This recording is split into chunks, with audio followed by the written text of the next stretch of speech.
अच्छा जी, last time measure of central tendency, measure of central location की discussion की थी हमने। और हमने ये पढ़ा था कि there are 5 measure of central location: arithmetic mean, geometric mean, harmonic mean, median mode. और उसमें सबसे पहले अरिथमेटिक मीन को पढ़ रहे थे। अरिथमेटिक मीन को हम सिंपली मीन भी कहते हैं। और हमने इसके दो फार्मूले देखे थे। हमने कहा था कि हर आर्टिकल में दो फार्मूले, और अरिथमेटिक मीन के भी दो फार्मूले। तो एक्स बार से अरिथमेटिक मीन को रिप्रेजेंट करते हैं, एक्स बार से हैं। X bar is equal to summation x upon n, एक ये फार्मूला है। और in case of frequency distribution ये दूसरा फार्मूला है, x bar is equal to summation f x upon.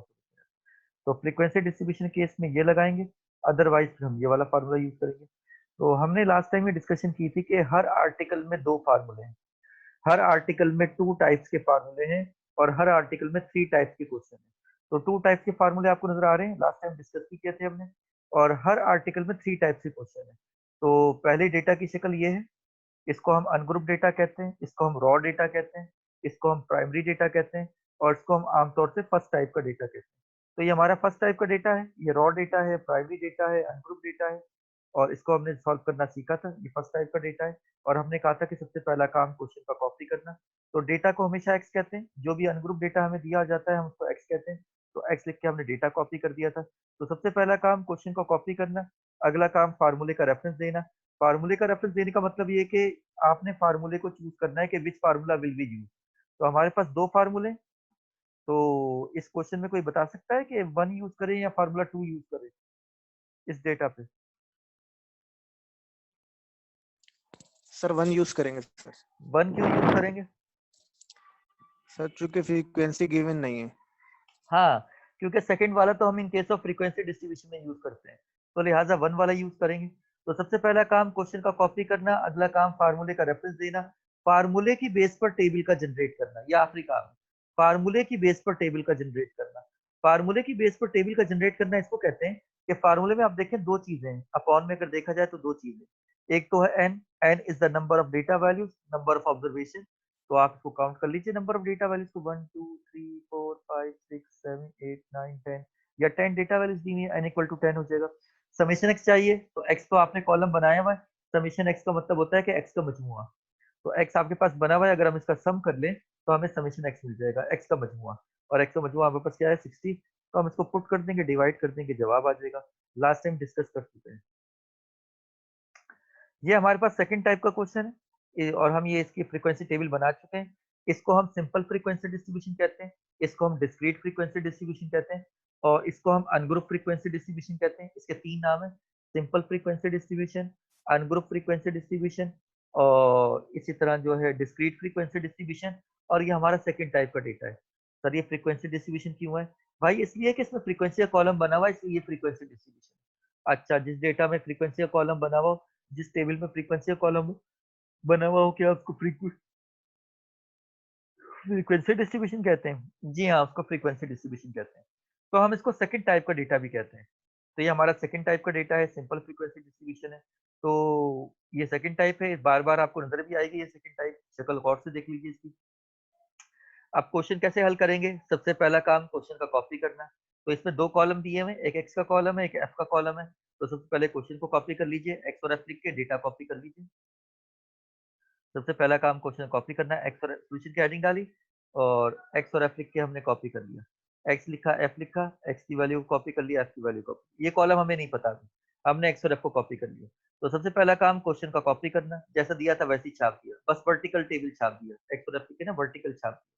अगला काम फार्मूले का रेफरेंस देना। तो which formula will be use? Question की शक्ल देखकर हम फार्मूला यूज करते हैं। क्या ये फ्रीक्वेंसी डिस्ट्रीब्यूशन है? जी सर, फ्रीक्वेंसी डिस्ट्रीब्यूशन है। तो कौन सा यूज करेंगे फार्मूला? दो सर फार्मूले हैं, दूसरा वाला यूज कर, दूसरा तो वाला यूज करेंगे। दूसरा वाला यूज करेंगे। तो फार्मूले का रेफरेंस दे दीजिए। सबसे पहला काम क्वेश्चन का कॉपी करना, अगला काम फार्मूले का रेफरेंस देना। अब इसमें आगे कॉलम कितने बनेंगे ये हमें फार्मूला बताएगा, हमने रट्टा नहीं मारना कि इसमें एक कॉलम, उसमें दो कॉलम, उसमें तीन कॉलम, इसमें पांच कॉलम, रट्टा नहीं मारना। तो फार्मूले को गौर से देखिए, सर कॉलम कैसे बनाए जाते हैं। देखो उसका आसान मेथड ये होता है कि समेशन को छोड़ के बात करें, पहले नीचे वाले की बात करते हैं। समेशन हटा दें तो क्या होगा, एफ। सर उसका कॉलम तो बना हुआ है, हाँ एफ का कॉलम तो बना हुआ है। फिर समेशन हटाएं तो क्या चाहिए, एफ एक्स। हाँ ये कॉलम बनाना चाहिए, एफ एक्स कॉलम बनाना चाहिए, तो आपने एफ एक्स कॉलम बना दिया। सर ये कंप्यूट कैसे होगा? ये कंप्यूट ऐसे होगा कि हर फ्रीक्वेंसी को हर x से मल्टीप्लाई करेंगे। 2 1 are 2, 5 2 are 10, 10 3 are 30, 7 4 are 20, 8 3 5 are 50, और इसको समेशन निकालना है तो नीचे इसका समेशन आ जाएगा। इसका फ्रीक्वेंसी, अब समेशन किस किस का चाहिए? अब कोई अगर x का समेशन निकाल ले तो गलत तो नहीं है, लेकिन टाइम का ज़िया है, वक्त का ज़िया है, पेपर में टाइम नहीं होता हमारे पास। हम इसका समेशन क्यों निकालें, हमें जरूरत ही नहीं है। हमें तो समेशन चाहिए f का, हमें समेशन चाहिए fx का, तो हमने निकाला समेशन f का, हमें चाहिए समेशन fx का, वो हमने समेशन कंप्यूट कर दिया। समेशन कंप्यूट करके वैल्यू पुट कर दी, वैल्यू पुट करके डिवाइड कर दिया, दिस कंप्लीट। ये थर्ड टाइप का डेटा है। इसको हम कहते हैं सर ये भी फ्रीक्वेंसी डिस्ट्रीब्यूशन है। हाँ, ये भी फ्रीक्वेंसी डिस्ट्रीब्यूशन है क्योंकि इसमें फ्रीक्वेंसी कॉलम है, लेकिन हम इसको कहते हैं ग्रुप फ्रीक्वेंसी डिस्ट्रीब्यूशन। इसे हम कहते हैं group frequency distribution. Sir frequency distribution तो पहले भी दी हुई थी। हाँ, वो अनग्रुप फ्रीक्वेंसी डिस्ट्रीब्यूशन, ये अनग्रुप फ्रीक्वेंसी डिस्ट्रीब्यूशन कहलाती है। Discrete frequency distribution, simple frequency distribution, ungroup frequency distribution, इसे हम कहते हैं ग्रुप फ्रीक्वेंसी डिस्ट्रीब्यूशन। सर इसे ग्रुप फ्रीक्वेंसी डिस्ट्रीब्यूशन क्यों कहते हैं? अरे भाई ग्रुप्स में दिया हुआ है ना, 2 से लेके 6 तक एक ग्रुप बना हुआ है, एक जमात ग्रुप बनी हुई है, 2 से लेके 6 तक, 7 से 11 तक, 12 से 16 तक, 17 से 21 तक, 22 से 20, ये ग्रुप बने हुए हैं। इसमें कभी क्लास इंटरवल देगा, कभी क्लास बाउंड्री देगा, दोनों दे सकता है, क्लास इंटरवल भी दे सकता है, कभी कभी क्लास बाउंड्री दे सकता है। तो बहरहाल ये ग्रुप फ्रीक्वेंसी डिस्ट्रीब्यूशन, तो ये थर्ड टाइप का डेटा है, ये थर्ड टाइप का डेटा है, ये थर्ड टाइप का डेटा है।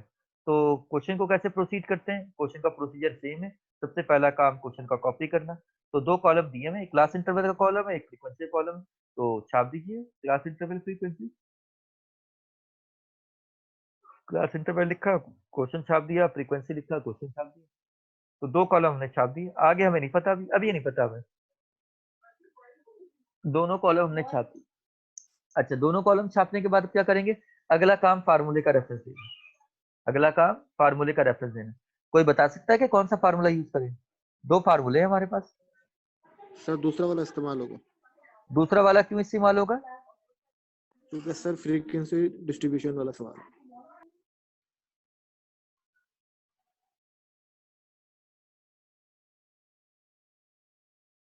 सर फ्रीक्वेंसी डिस्ट्रीब्यूशन है इसलिए सेकंड फार्मूला इस्तेमाल होगा। हाँ, फ्रीक्वेंसी डिस्ट्रीब्यूशन वाला यूज करेंगे, बिल्कुल सही कहा आपने। तो लिहाजा फार्मूला यूज कर लेते हैं। सबसे पहला काम क्वेश्चन कॉपी करना, अगला काम फार्मूले का रेफरेंस देना। फार्मूले का रेफरेंस आपने दे दिया। फार्मूले को देखकर कोई कॉलम बता सकता है कि क्या बननी चाहिए? सर फार्मूले को देखकर कॉलम ऐसे बनाए जाते हैं कि आप समीशन हटा के बात करते हैं। समीशन हटाइए तो क्या आ रहा है? एफ। एफ तो पहले से मौजूद है, लिहाजा कॉलम की जरूरत नहीं है। ऊपर देखें, समीशन हटाएं तो क्या चाहिए? एफ एक्स चाहिए। तो एफ एक्स का प्रोडक्ट निकालने के लिए एफ तो मौजूद है, एक्स मौजूद नहीं है, तो लिहाजा एक कॉलम एक्स का बनाइए और फिर एफ एक्स का कॉलम बनाइए, ताकि एक्स कॉलम बन जाएगा, फिर दोनों को मल्टीप्लाई करके एफ एक्स कॉलम बनाएंगे। तो कोई बता सकता है कि एक्स कॉलम क्या चीज है? एक्स किसको रिप्रेजेंट करता है और एक्स को कंप्यूट कैसे करते हैं?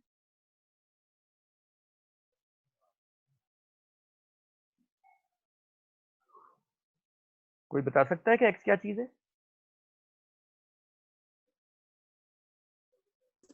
सर ये लास्ट क्लास में आपने बताया था, वो नाम उसका जहन में नहीं आ रहा, बिल्कुल लास्ट में उसका एक्स को, कॉलम बनता है। एक्स का नाम है मिड पॉइंट। एक्स के एक्स मिड का पॉइंट, नाम मिड है पॉइंट। Mid point. इसको क्लास मार्क भी कहते हैं और ये मिड पॉइंट भी है।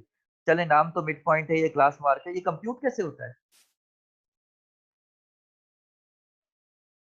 इसी कंप्यूटेशन है वो अपर क्लास से उसको आपस में जो है वो मल्टीप्लाई करके फिर दो टू से डिवाइड मल्टीप्लाई नहीं, ऐड करके, ऐड करके। ऐड करके ऐड लोअर करके लोअर अपर क्लास को ऐड करके 2 से डिवाइड कर देंगे, लोअर अपर क्लास को ऐड करके 2 से डिवाइड कर देंगे। क्या ये मिड पॉइंट क्लास इंटरवल से निकल जाता है या क्लास बाउंड्री की जरूरत होती है?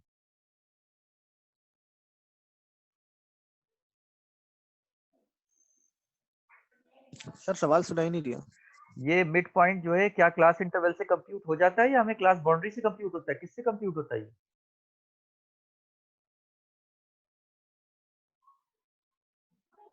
सर क्लास इंटरवल से ही होता है।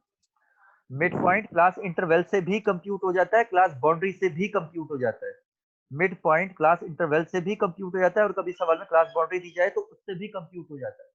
दोनों से कंप्यूट हो जाता है, सही है। और कंप्यूटेशन का मेथड एक ही के दोनों को ऐड करके हम 2 से डिवाइड कर देते हैं। ये तोते को अंदर लिया, ओके सर। सही है। तो दोनों को ऐड करके 2 से डिवाइड कर देंगे। तो 2 + 6 8, 8/2 4, 7 + 11 18, 18/2 9, 12 + 16 28, 28/2 14, और 21 + this 38/2 19, और this plus this is equal to 48, 48/2 24. Multiply कर दीजिए fx को, 4 2 8, 9 5 45, 11 4 this into this into this into this. So now we have to find the summation. तो समीशन किसका चाहिए? 4 कॉलम मौजूद हैं, जरा देख के बताइए समीशन किस किसका चाहिए हमें। हर एक का समीशन थोड़ी कंप्यूट करेंगे पेपर। सर एफ का चाहिए और एफ एक्स का चाहिए। सही है, एफ का चाहिए तो इसको कंप्लीट समीशन निकाल लीजिए, इसका समीशन एफ आ जाएगा। एफ एक्स का चाहिए, इसका समीशन एफ एक्स निकाल लीजिए। तो दोनों का समीशन पुट कर दीजिए, डिवाइड कर दीजिए, this came out to be arithmetic, ये अर्थमेटिक मीन आ गया। तो ये 3 टाइप के क्वेश्चन है जो कि आपको हर आर्टिकल में नजर आएंगे। तो आज तो ये पहली दफा थी, तो इसलिए आप group frequency distribution third type थी, और ये डिस्क्रीट फ्रीक्वेंसी डिस्ट्रीब्यूशन या simple frequency ungroup frequency distribution second type थी, और ये फर्स्ट टाइप का डेटा था। ये प्राइमरी डेटा, अनग्रुप डेटा और रॉ डेटा, ये फर्स्ट टाइप का डेटा। कुछ थोड़े से ट्रिकी क्वेश्चन देख लेते हैं, काम तो आ गया सुनिए जी। ये क्वेश्चन पढ़िए और बताइए कि कैसे हल किया जाए।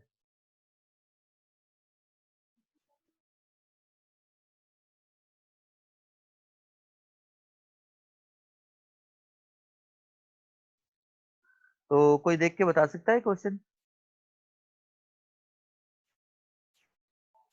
कैसे सॉल्व करें, कैसे कंप्यूट करें?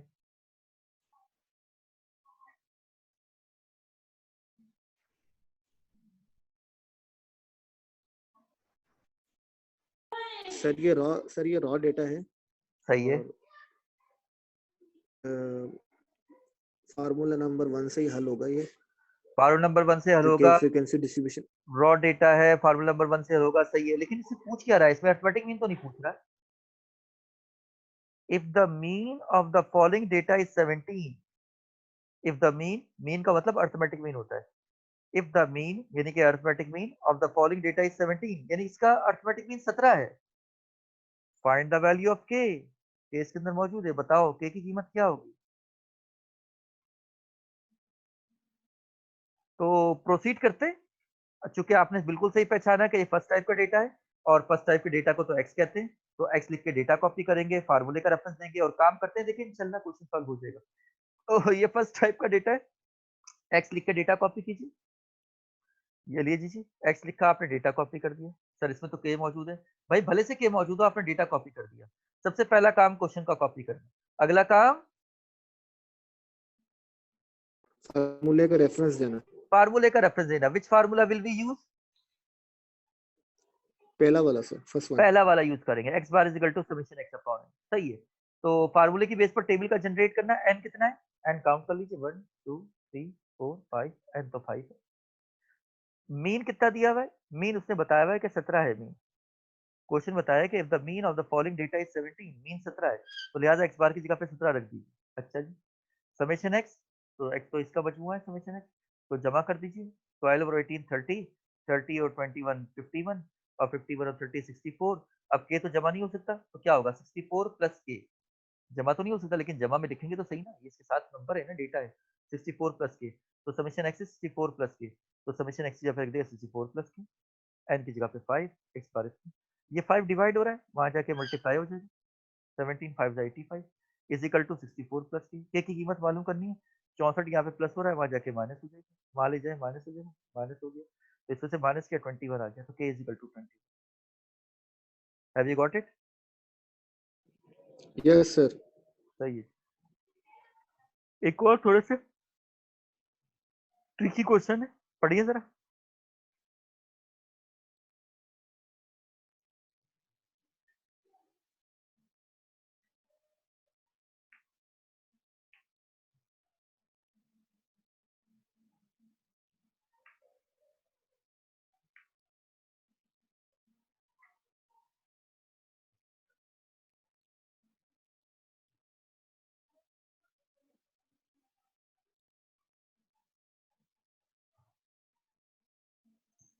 क्या समझ में आ रहा है?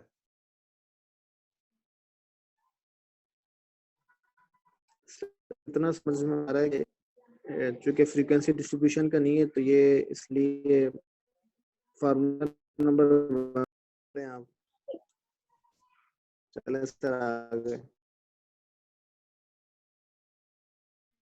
आवाज आ रही है? जी सर, आवाज आ रही है आपकी।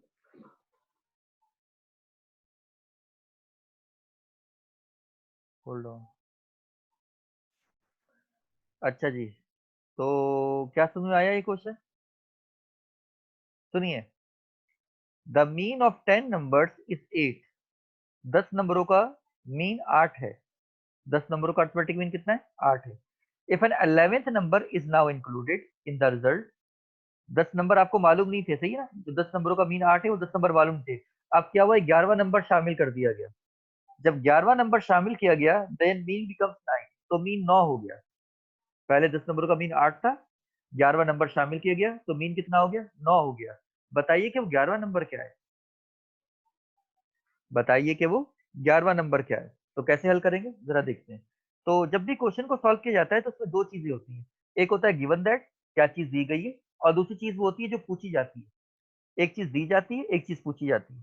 तो जब हम क्वेश्चन को प्रोसीड करते हैं तो जो चीज दी जाती है वहां से स्टार्ट करते हैं। तो हमेशा याद रखें, सवाल को हम वहां से स्टार्ट करते हैं जब चीज दी जाती है। तो पहली बात दी है कि 10 नंबरों का मीन 8 है। Mean of 10 numbers is 8। 10 नंबरों का मीन 8 है। तो एक्स बार का फार्मूला क्या होता है? X bar is equal to summation x upon n. अब ये समेशन एक्स कितने नंबरों का है? 10 नंबरों का है। तो हमने लिखा x i, i from 1 to 10। 10 नंबरों का है तो लिखना पड़ेगा कि 10 है। अगर ये n तक होता है तो फिर हम समेशन में i फ्रॉम 1 टू n को लिखते नहीं है कि वो अंडरस्टूड होता है। लेकिन चूंकि 10 नंबरों का है तो मजमुआ 10 नंबरों का होगा, i फ्रॉम 1 टू n। इसका मतलब है कि 10 नंबरों का मजमुआ बटा n कितना है? 10। 10 नंबरों का है। अच्छा, मीन कितना दिया हुआ है? मीन तो 8 दिया हुआ है, तो लिहाजा मीन को 8 रख दीजिए। मीन को 8 रख दिया, तो 10 यहाँ पे डिवाइड हो रहा है, वहां जाके मल्टीप्लाई हो जाएगा। तो जब वहां जाके मल्टीप्लाई हो जाएगा तो 10 8 जा 80, तो समेशन आ गया i from 1 to 10 is equal to 80। यानी 10 नंबरों का मजमुआ 80 आ गया। 10 नंबरों का मजमुआ आ गया। 10 नंबरों का मीन दिया हुआ था, हमने वहां से क्या निकाला? 10 नंबरों का मजमुआ निकाल दिया। सही है, 10 नंबरों का मजमुआ आ गया। अब अगली बात ये कह रहा है, अगली बात कह रहा है कि अगर 11वां नंबर शामिल किया गया तो उससे क्या हुआ कि मीन 9 हो गया। 11वें नंबर के शामिल करने से मीन हो गया 9, यानी कि 11 नंबरों का मीन 9 है।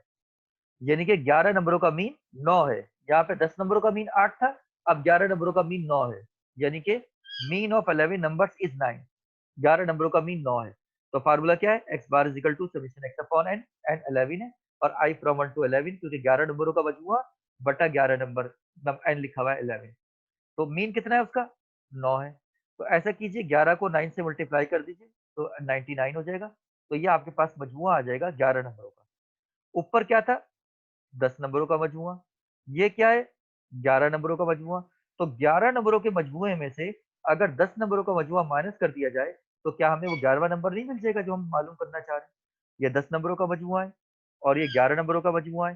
तो 11 नंबरों के मजमुए में से अगर 10 नंबरों का मजमुआ माइनस कर दिया जाए तो हमें 11वां नंबर मिल जाएगा। तो 11th number is equal to 11 नंबरों का मजमुआ माइनस 10 नंबरों का मजमुआ। तो 11 नंबरों का मजमुआ कितना है? 99। और 10 नंबरों का मजमुआ कितना है? 80। तो माइनस कर दें तो 11वां नंबर 19 आ जाएगा।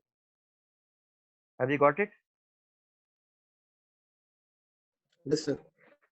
चले, अब एक और क्वेश्चन है। आमतौर से आपने 3 क्वेश्चन की शक्ल देख ली। 3 क्वेश्चंस की आपने शक्ल देख ली। एक शक्ल ये थी, दूसरी शक्ल ये थी, तीसरी शक्ल ये थी। कभी कभी पेपर में ऐसा होता है कि यहाँ पे एक्स और एफ की जगह पर एक्स और एफ नहीं लिखा होता,